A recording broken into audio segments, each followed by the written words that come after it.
Mirë se vini në këtë episod të Business Plus, ku sot do të flasim për një temë që në duket është abstrakte, ndryshimet klimatike, por që e ndikon në mënyrë direkte ose indirekte jetën e të gjithëve ne. E ftuara ime ditës së sotme është doktor inxhiniere Anira Gjoni, e cila është eksperte pranë departamentit të meteorologjisë në Institutin e Gjeoshkencave. Përshëndetje, faleminderit për ftesën. Ashtu siç fola edhe pak më përpara, në fakt pjesa e ndryshimeve klimatike ose tematika duket si diçka abstrakte, ndoshta edhe për spektrin e gjërave që përfshin, për faktorët apo për shkaqet, për gjithë rrjedhën e gjërave apo pasojave që sjell. A mund ta shpjegojmë thjesht se çfarë janë në fakt ndryshimet klimatike? Atëherë do preferoja që ta nisnim me ndryshimin mes motit dhe klimës. Pasi moti është gjendja aktuale e kushteve atmosferike në një vend të caktuar dhe në një kohë të caktuar. Ndërsa klima është mesatarja shumëvjeçare e kushteve të motit në një vend të caktuar.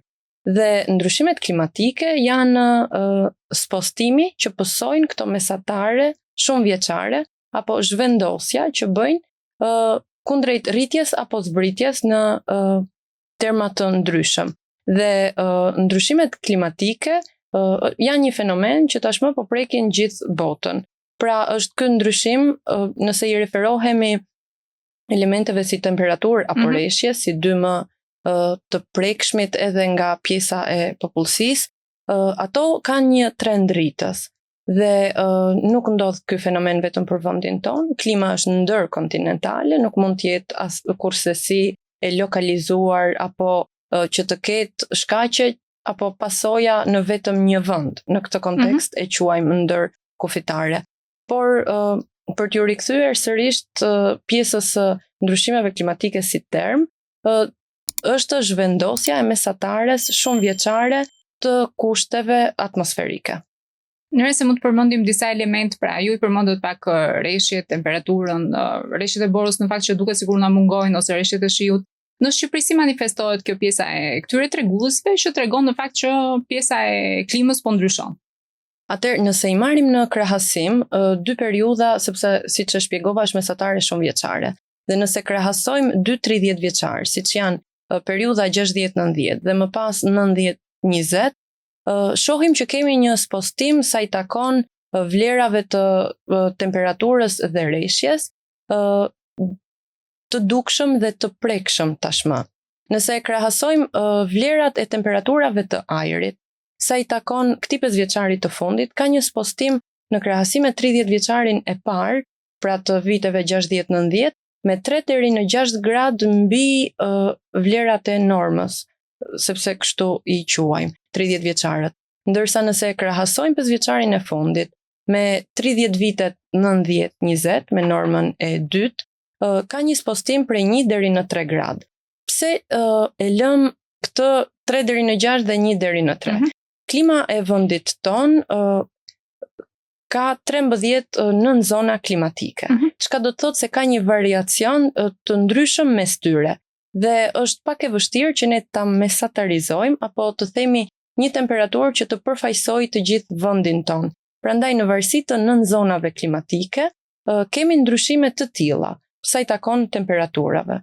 Ndërsa për të prekur elementin e rreshjeve, kemi një lëvizje sa i takon vlerave të rreshjeve, shumës pra të rreshjeve, kemi një ndryshim në intensitetin e tyre dhe gjithashtu kemi dhe mungesën e rreshjeve në formën e dëborës. Pra këto janë si karakteristika të klimës së re që është instaluar në vendin ton edhe në vendet fqinje përreth. Sa i takon ndryshimeve të elementit të dëborës, në vendin ton i gjithë sezoni i ftohtë apo dimri kishte karakteristikë të vetën rreshjet në formën e dëborës. Aktualisht që flasim gjatë këtyre 5 viteve kemi një po shkojmë drejt të zhdukjes së rreshjeve të dëborës. Gjatë këtij viti, domethënë ishte periudha janar-mars 2025, patëm disa rreshje të dobta në formën e dëborës, por karakteristika e klimës së vendit ton, në zonat malore, rreshjet e dëborës shënonin deri në 2 apo 3 metër, ndërkohë që aktualisht këto 10 vitet e fundit flasim që maksimumi të ketë shkuar deri në 70 cm në zonat malore sigurisht. Pra kemi një ndryshim sa i takon reduktimit të sasisë së reshjeve të dëborës. Ndërsa për sa i përket reshjeve të shiut, sigurisht edhe ky element ka lëvizur, ka ndryshuar dhe sipas monitorimeve që ne kemi kryer, shohim që kemi një rritje të intensiteteve 24 orarshe. Kryesisht kjo ndodh në zonën e perëndimore. Gjithashtu kemi një ndryshim sa i takon përqendrimit të këtyre reshjeve. Nëse vite më përpara në harkun kohor të një muaji ezaurohej sasia e reshjeve prej 200 mm, tani na ndodh që këto 200 mm ne ti kemi prezente në harkun kohor të një jave. Që rrit rrezikun e pasojat që mund të ketë. Kjo më pas është e lidhur me pjesën e rritjes së rrezikut të rrit riskun për sa i takon përmbytjeve në vendin ton, apo shton mundësinë potenciale për të shkaktuar përmbytje në zona të caktuara ku kanë edhe vulnerabilitet më të madh apo prekshmëri më të madh. A duhet mësohemi tani me këto zhvillimet që ka klima ose me këto normat e reja që kanë temperatura të rreshtit, a është ky normaliteti i ri që duhet të mësohemi dhe apo duhet të presim edhe më përkesim të mëtejshëm në rast se gjërat nuk ndryshojnë? Çfarë thonë do të thonë ekspertët global, se besoj që studime ka pafund që shkojnë deri në vitet 2030-2050 me sa kanë parë edhe nga Banka Botërore, domethënë që ka bërë ca parashikime. Po, ka projeksione të ndryshme në varësi të agjensive të ndryshme, si europiane apo edhe përtej. Ajo çfarë ne mund të bëjmë, dy janë mundësitë për të përshtatur sa i takon këtyre ndryshimeve klimatike që tashmë janë një fakt, edhe nuk e para është investimet që duhen bërë për sa i takon paralajmërimit të hershëm, që të merren masa jo për të parandaluar fenomenet të cilat vinë si pasojë ndryshimeve klimatike, por për të minimizuar pasojat e tyre, pasi kjo është ajo çfarë ne mund të bëjmë. Dhe faza e dytë është ajo që përshtatja ndaj ndryshimeve klimatike, ku si element kyç apo si agent i përshtatjes, ashtu siç vendet më të zhvilluara po e përdorin, duhet ta përdorim edhe ne në vendin ton pjesën e planifikimit urban. Pasi është çelësi kyç, le ta quajmë, për pjesën e përshtatjes ndaj këtyre ndryshimeve klimatike. Me anë të planifikimit urban mund të bëhet edhe rregullimi apo përmirësimi sa i takon kushteve në të cilat ne jetojmë. Bëhet përmirësimi i infrastrukturës, bëhet përmirësimi i materialeve që përdoren në ndërtim për të përshtatur ndaj elementeve të klimës së re që tashmë është instaluar. Janë një sër sektorësh në fakt që ndikohen nga ndryshimet klimatike. Flasim për bujqësinë, për kulturat që kultivohen, pra flasim për energjinë, për mënyrën se si duhet të parashikosh dhe diversifikosh këtë pjesën e energjisë diellore dhe hidrocentraleve për të balancuar, apo turizmi, për shembull resortet malore që dikur kishin bërë dhe tani nuk kanë. Cilët janë sektorët që ju mendoni që preken më së shumti nga këto ndryshime, domethënë, të paktën në vendin tonë? Atëherë, i pari dhe më kryesori sa i takon dëmeve, domethënë që shkaktojnë, është bujqësia, siç ju e përmendët, është sektori i turizmit sigurisht, janë të prekura të gjithë sektorët me radhë sepse vinë në zinxhir. Dhe nuk mundet që të themi njëri preket më shumë apo tjetri preket më pak. Ajo që është më i dukshëm është në momentin se janë ata të frontit të parë, ata që i vuajnë ose ato që kanë pasoja sot për sot dhe ne e kushtojmë direkte. Dhe është ajo pjesa që aty kushtohet më shumë vëmendje. Dhe shpeshherë harrohen për shembull disa që mund të kenë efekte të mëvonshme siç mund të jetë shëndetësia. Po, sepse është shumë i prekur. Rritja ekstreme e temperaturave që ka ndodhur gjatë viteve të fundit dhe përballja me valët e të nxehtit, sigurisht që të gjitha janë pasoja sa i takon shëndetit të njerëzve. Siç ekspertët e shëndetit e përmendin, prekja më shumë nga alergjit. Është një problem për shembull që është shfaqur kohët e fundit, po kjo ka të bëjë nga ngarkesat e ajrit dhe nga temperaturat të cilat po vinë akoma dhe më shumë në rritje. Gjithashtu, për t'ju rikthyer sërish sektorit të bujqësisë, ka efekte direkte sa i takon këtij sektori, sepse prania e breshërit më shpesh dhe në periudha të nisjes së vegjetacionit shkakton dëmtimin sa i takon bujqësisë dhe ka sjell edhe, po sjell më saktë, ndryshimin e fazave të evoluimit të bimëve. Dhe kjo duhet parë me kujdes nga ekspertët, pasi duhen krijuar kushte tashmë në përshtatje me këto ndryshime klimatike. A mund të përmendim disa zakone ose një zakon tonin të përditshëm, për shembull për ne si individ ose si qytetar në përditshmërinë tonë, që e ndikon keq klimën, por që ne ndoshta që e bëjmë në përditshmëri me pavetdijen tonë. Atëherë, këto ndryshime klimatike vinë si pasojë e efektit serë apo e ngrohjes globale. Dhe ndikimi i individëve të veçuar është i vogël nëse e marrim në këtë aspekt.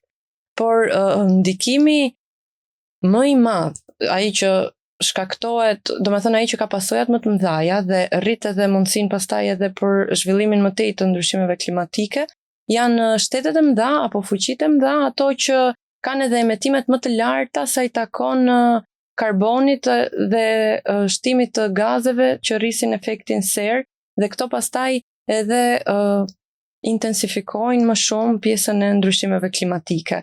Kështu që nuk është se mund të themi që ka një diçka të përditshme, janë më shumë masa që duhen marrë në nivele lokale dhe qendrore nga ana e institucioneve apo e pushtetit lokal dhe qendror, në mënyrë që të përmirësohen këto kushte, dhe është më pak në dorën e individëve të veçuar, sepse po flasim për një fenomen që është diçka më e madhe se sa vetë njerëzit.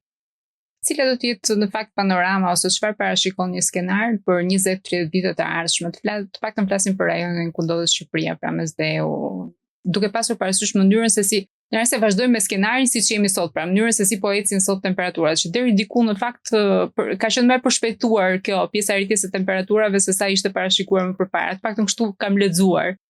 E drejtë, edhe vendi ynë përballet me rritjen e vazhdueshme të temperaturave, ashtu siç e cituam edhe më herët që vende të ndryshme brenda Shqipërisë kanë rritje, shkon rritje nëse marrim sezonin e verës, për gjatë muajit korrik kemi rritje me 2.8 gradë, çka do të thotë se është e madhe për sa i takon një muaj. Kjo referuar vitit këtyre viteve të fundit. Ndërsa pra po shkojmë drejt rritjes së muajve të verës me 2 apo 3 gradë, dhe do të thotë që nëse ecim në këto hapa, shkojmë drejt rritjes akoma dhe më të madhe të temperaturave, që është e lidhur sigurisht me të gjithë sektorët. Vlen të përmendet që në mesataren vjetore, Shqipëria mesatarisht ka një rritje të temperaturës së ajrit me 1.5 gradë Celsius. Pasi kjo është e rëndësishme, se shpesh herë ngatrohet kur ne citojmë muaj të veçantë të verës që pësojnë një rritje anomali të caktuar apo një anomali, nuk është ajo përfaqësuese për gjithë vitin. Dhe rritja që vendi ynë aktualisht ka në mesatare të temperaturës së ajrit është 1.5 gradë. Por sigurisht që është e theksuar dhe sigurisht që ka pasoja të mëdha sa i takon vlerave pra të temperaturës së ajrit. Një problem tjetër shqetësues që do të na shoqërojë për gjatë viteve që vijnë janë shpeshtësia e valëve të nxehtit. Për gjatë viteve të fundit kemi hasur valë të nxehtit dhe në fundin e muajit shkurt, nëse mund të referohemi vitit 2024. Apo sa i takon këtij viti, kishim në muajin mars valë të nxehtit. Sigurisht që nuk ka atë forcën e goditjes siç e ka në muajin korrik, por edhe ajo ka rëndësinë e vet apo sjell pasojat e veta, sepse sjell temperatura shumë të larta. Nëse përmendim muajin prill të vitit 2025, që sapo lam pas, është një ndër muajt prill më të nxehtë, e cituar kjo dhe nga agjencitë e huaja, jo vetëm nga vendi ynë, sa i takon këtij 5 vjeçarit të fundit. Dhe gjithashtu presim që kjo verë e vitit 2025 të jetë një ndër 3 më të nxehta tek këtij 10 vjeçari, por do të jetë me temperatura 1 apo 2 gradë më të ulta se sa vera e vitit 2024. Do të thot një verë e nxehtë presim që të kemi temperatura të larta, sigurisht që valë të nxehtit. Ajo çfarë ka ndodhur nëse para 5 vitesh apo më herët akoma, nëse i kthehemi historisë, kishim 1 apo 2 valë të nxehtit në muajin korrik dhe kaq mbyllej vera. Tashmë, siç unë e thash, kemi praninë e valëve të nxehtit që në muajin mars. Jashtë verës, pra duket sikur po fillojnë që në pranverën po shkojmë drejt sfumimit të stinëve të pranverës dhe të vjeshtës. Duket sikur nuk kemi mandarje të qartë të stinëve. E vërtet, po shkojmë drejt të sfumimit të këtyre 2 stinëve të ndërmjetëve dhe po kalojmë në 2 periudha, të nxehtë të vitit dhe të ftohtë. Kanë marrë një fokus të madh. Dhe kjo gjëja duke u thelluar vit pas viti, sigurisht që dhe pasojat më pas duhet janë më të mëdha.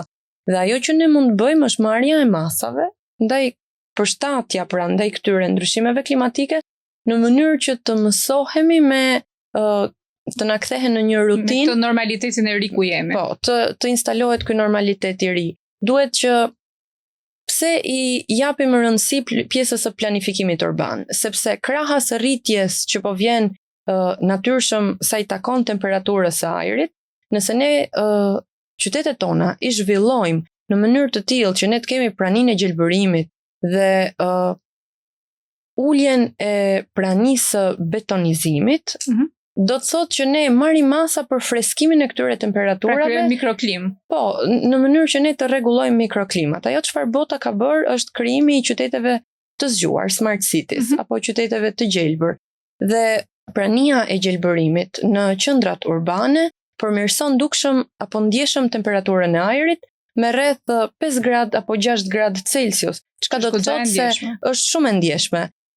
Gjatë marrjes së monitorimeve, nëse bëjmë një eksperiment dhe bëjmë monitorime të temperaturës së ajrit në një zonë ku është e dëndur me ndërtesa të larta apo me mungesë të gjelbërimit dhe krahasojmë, nëse marrim qendrën e Tiranës me parkun e Liçenit, ka një diferencë të theksuar në temperaturën e ajrit për 6 grad Celsius, çka do të thotë se prania e gjelbërimit i përmirëson këto kushte atmosferike. Dhe ky prandaj shihet si një agent për përshtatjen. Dhe kjo do ishte një nga zgjidhjet që ne mund të japim këtyre problemeve sa i takon ndryshimeve klimatike. Të falenderoj shumë për gjithçka që ndave me ne sot. Faleminderit juve. Bashkë të shihemi në episodin tjetër.